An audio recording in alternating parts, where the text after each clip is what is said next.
Hey, what's up, guys? John here. Did you know 1/3 of Canadians are now going on food stamps? Yeah, and this is what's happening. It says government delivers new grocery rebate to 11 million low to modest income Canadians. So 1/3 hit below the poverty level. Now they say this is just going to be, something short term, just like stimulus, right? Remember they said it was just going to be short term. But if we look in America, there's universal basic income pilot programs in basically every city in the country now.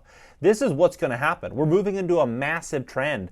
Look at this, 11 million Canadians. Total population of Canada, 38.25 million, right? So 11 divided by the 38.25 million, 28, almost 29% of the entire population going on food stamps now. Now, people think that this might just be, short term. No. A massive grain deal just fell apart in Ukraine today, this morning.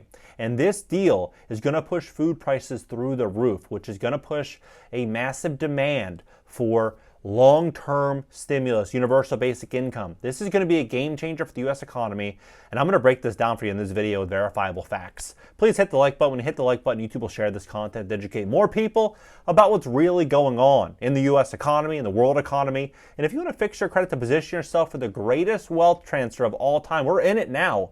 We'd love to help you and give you a free strategy session at my company, GreatCreditFast.com. That's GreatCreditFast.com. Take a look at this. So this wheat deal, this happened today. What is the Black Sea grain deal? And what happens when it expires? Well, a deal allowing Ukraine to export grain via the Black Sea will expire on Monday, today, after Russia said it will suspend its participation. Now, it already expired. The deal brokered by the United Nations and Turkey last July aimed to alleviate a global food crisis by allowing Ukrainian grain blocked by Russian-Ukraine conflict to be exported safely. Ukraine is a major purchaser of grains and oilseeds, and the interruption of its export at the outbreak of the war pushed global food prices to record highs. The deal, agreed in July 2022, some 5 months after the war started, helped to bring down food prices and ease the global food crisis. Ukraine grain has also played a direct role in the 725,000 tons, 2.2% of the supplies shipped through the corridor used by the United Nations World Food Program as aid to countries such as Ethiopia, Somalia, and Yemen. Well, what does it mean for food prices? Well, prices of grain and oilseeds have already risen in response to news in Russia will suspend its participation in the deal. The increase will lead to higher food prices of staple foods such as bread and pasta in the coming months. So we're going to see these prices start to really launch. 13.5 million metric tons, $5.1 billion deal, right? This is per year in sales. Higher food prices and more hunger collapse of Black Sea grain deal poses a massive threat. Well, Ukrainian grain to the rest of the world, the grain pact helped lower food prices by more than 20% globally. So how's Jerome Powell going to bring down inflation to 2% when we're going to start to see these prices launch up and up and up? It's not going to happen. They're going to print more money. They're going to devalue the currency. They're going to continue to increase interest rates in the short term, and it's going to break the back of the middle class. That's what's going to happen. Black Sea grain deal expires after Russia quits. Well, this grain deal is mainly helps with a wide range of food: bread, crumpets, muffins, noodles, pastas, biscuits, cake, pastry, cereal bars, sweet and savory snacks, crackers, crisp bread, sauces. I mean, you're looking at it. This is a real big issue. But this is what is something that I think is a really, really big trend that is going to take over America the next 3 years. This is universal basic income. This is going to happen in a very, very large way. It's happening in Birmingham already. Phoenix, Compton, LA, Long Beach, Mountain View, Oakland, Santa Clara, San Diego, San Fran, Sonoma, Stockton, Denver, Gainesville, Atlanta, Chicago, Cook County, Evanston, Gary, New Orleans, Shreveport, Baltimore, Chelsea, Cambridge. You start to look at this, it is happening everywhere. It's happening everywhere. This is all happening at the same time the dollar is starting to soften up because other countries around the world are starting to de-dollarize. So, it's unfortunate. The facts are not great. The facts are not super positive. But the facts are the facts. And the only thing that really matters when making decisions are facts. Emotion means nothing. These are the facts. We're going to start to see some pretty crazy things happen as well, because this is happening at the same exact time.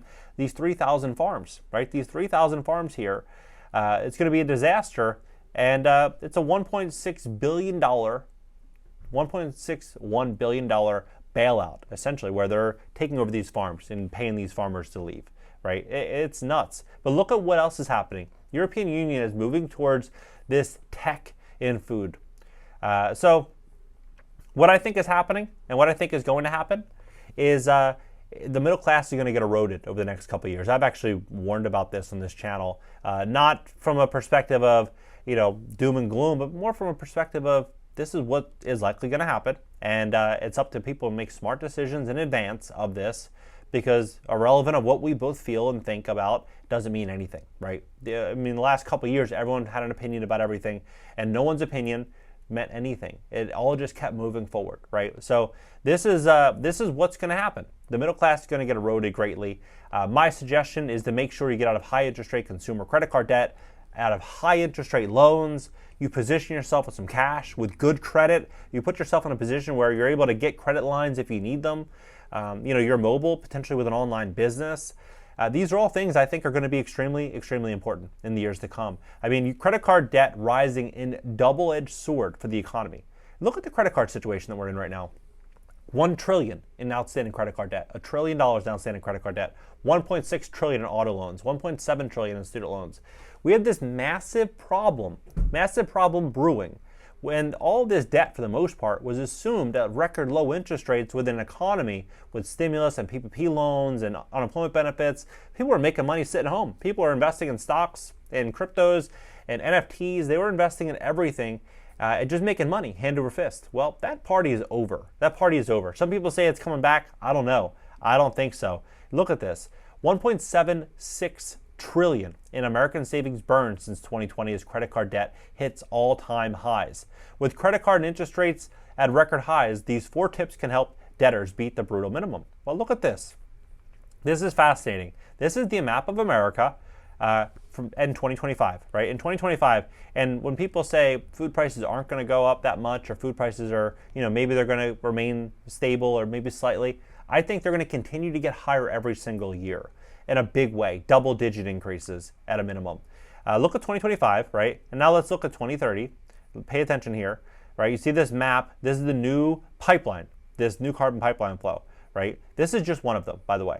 So you click it here, you look at 2035, and you see it's kind of moving around, pretty substantially. But look at 2040.